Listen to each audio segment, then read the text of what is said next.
Esta frase hecha me pareció otro aliciente para traducir. En 1984, luego de una estancia de 3 años en Berlín Oriental, comencé mi primera traducción formal, El retorno de Casanova, de Arthur Schnitzler. No tenía contrato con ningún editorial. Pensaba proponer la novela una vez terminada, aprovechando que los derechos ya eran de dominio público. Schnitzler resultaba un buen estímulo para iniciarme en el traslado literario. Su alemán es suficientemente rico para sugerir variantes y poner a prueba un idioma, y suficientemente directo y descriptivo para evitar excesivas ambigüedades. Disfruté la trama en la que el seductor veneciano regresa a su ciudad natal, Venecia, y se enfrasca en una de sus últimas conquistas a la vetusta edad de 53 años, 2 menos de los que yo tengo ahora. Para seducir a una joven, ya como Casanova, suplanta a otra persona. En la oscuridad, ella lo confunde con su amado. El divertido se traduce en otro para lograr su fin. Mientras me ocupaba de esta trama de mixtificación, entendí que también el traductor trata de convencer con una voz ajena. La mayor lección que recibe es la de descubrir las ignotas posibilidades de sí mismo. No se trata de un acto de despersonalización, sino de exploración interior siguiendo a un guía externo, un autor de otra lengua. En ocasiones necesitamos de un largo rodeo para descubrir misterios íntimos. En este sentido, los viajes se asemejan a la traducción. Nos alejamos del entorno en busca de algo diferente, pero de pronto advertimos que lo más significativo está en el punto de partida. La distancia sirve para ver lo habitual en perspectiva y obtener revelaciones personales. Fue la lección que Goethe aprendió en Italia. Lo cito: este viaje no responde al deseo de formarme falsas ideas sobre mí mismo, sino al de conocerme mejor. En el retorno de Casanova me convertí en espectro de un espectro, el libertino veneciano deseoso de ser tomado por otro, hasta que me enteré de que la UNAM acababa de publicar el mismo libro, traducido del italiano por Guillermo Fernández. Me ocupé entonces de los relatos de Schnitzler e hice una antología en torno al tema del engaño amoroso. De nuevo, el texto trataba de suplantaciones. Como traductor, debía ser fiel a una ronda de infidelidades. Cuando la antología se publicó con el nombre de Engaños en el Fondo de Cultura Económica, había hecho un doble aprendizaje. Conocía los estimulantes desafíos de la traducción y lo difícil que es vivir de eso. Cuesta trabajo pensar en otro oficio, en el que haya más disparidad entre los méritos que se requieren para ejercerlo y la remuneración que se recibe. Decidí ser para siempre un aficionado y no un profesional del tema. Mi siguiente traducción siguió en la órbita austríaca.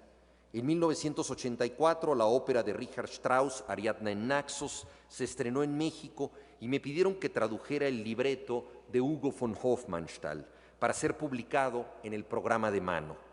De nueva cuenta, la trama parecía una parábola sobre el teatro de los disfraces que propone la traducción.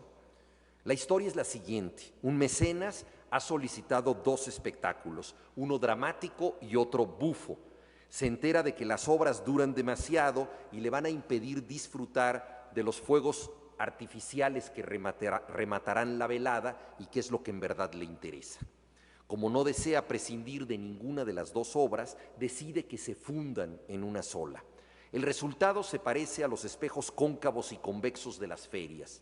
La disparatada trama en la que 2 espectáculos se despedazan para transformarse en uno solo ofrece una imagen extrema de los retos del traductor, obligado a respetar impulsos que muchas veces le resultan contradictorios.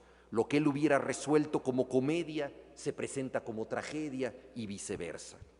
Mi versión de Ariadna en Naxos circuló en las 5 o 6 funciones de la ópera y desapareció en la noche de los tiempos. En las vacilaciones y las fatigas de aquellos primeros esfuerzos en la traducción, me servía de modelo heroico la trayectoria de Sergio Pitol. Durante un tiempo, él vivió exclusivamente de traducir libros. Para lograrlo, residía a bordo de barcos cargueros que le alquilaban un camarote a precio de paquetería. Cuando atracaba en Barcelona, entregaba un manuscrito. A partir de fines de los años 60, casi todas las traducciones del idioma comenzaron a hacerse en España. México perdió el predominio que había tenido durante el franquismo.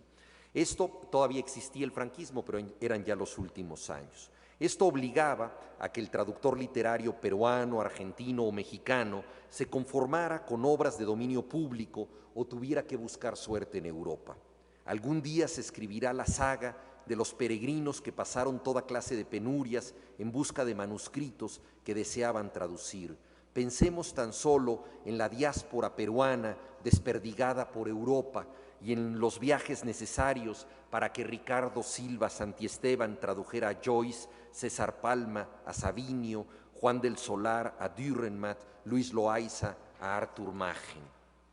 El traductor latinoamericano estaba dispuesto a enfrentar el calvario de un personaje de Puccini a cambio de vivir en una buhardilla europea y traducir a sus autores predilectos.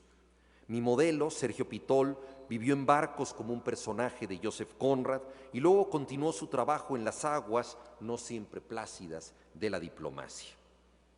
Es posible que me hubiera apartado de la traducción de no ser porque en 1986 recibí una invitación a hacer un curso de especialización en el Instituto Goethe de Múnich. Pitol me propuso que hiciera una escala en Barcelona para entrevistarme con Jorge Herralde, director de Editorial Anagrama. Debe sorprenderlo con un título que no conozca, algo exquisito que esté en sintonía con su catálogo, me recomendó Pitol. Por entonces, Herralde había publicado El rey de las dos Sicilias, de Andrei Kuznievics. Decidí proponerle Marte en Aries, de Alexander Lernet Holenia, que había dejado algunas alegorías de rara belleza, entre ellas esa parábola sobre el horror del nazismo, Marte en Aries. Lernet Holenia cumplía con el requisito de ser un autor raro, pero su prestigio era incierto. Cuando los poemas de la Horda Dorada fueron comparados con Rilke, el implacable Karl Kraus, máximo crítico austriaco, dijo que ese poeta, más que Rilke, era puerilque o sterilque, ¿no? El autor de la novela El Estandarte puede ser visto como representante de lo que en alemán se llama Edelkitsch, una aristocratizante cursilería.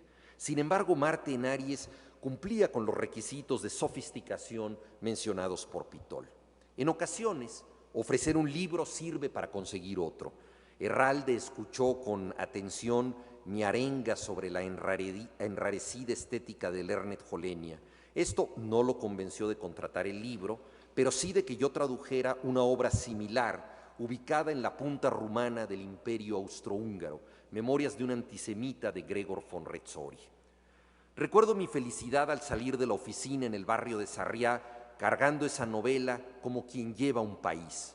Una vez más, mi contacto con el alemán se orientaba hacia Austria.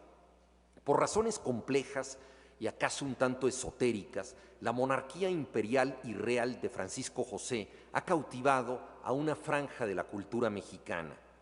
Maximiliano de Habsburgo dejó una ambivalente reputación en México.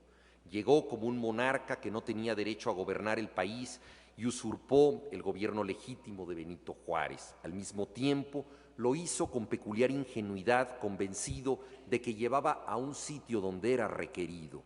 Fue una figura impositiva y trágica a la vez, un monarca títere manipulado por conspiradores. No es casual que la novela mexicana más celebrada por la crítica en los últimos 30 años, Noticias del Imperio, de Fernando del Paso, trate del emperador que se deslizó por el país como un sueño ininteligible y murió como un hombre cordial y educado, dándole propina a sus verdugos. México pudo haber sido un imperio más o menos austriaco. Por otra parte, la larga dominación de Francisco José, dilatado ejercicio del poder en el que nada parecía cambiar, donde convivían comunidades muy diversas y en pugna, y que se apoyaba en una inexpugnable burocracia, parecía una metáfora de otro país presidido por el Águila, el México del PRI.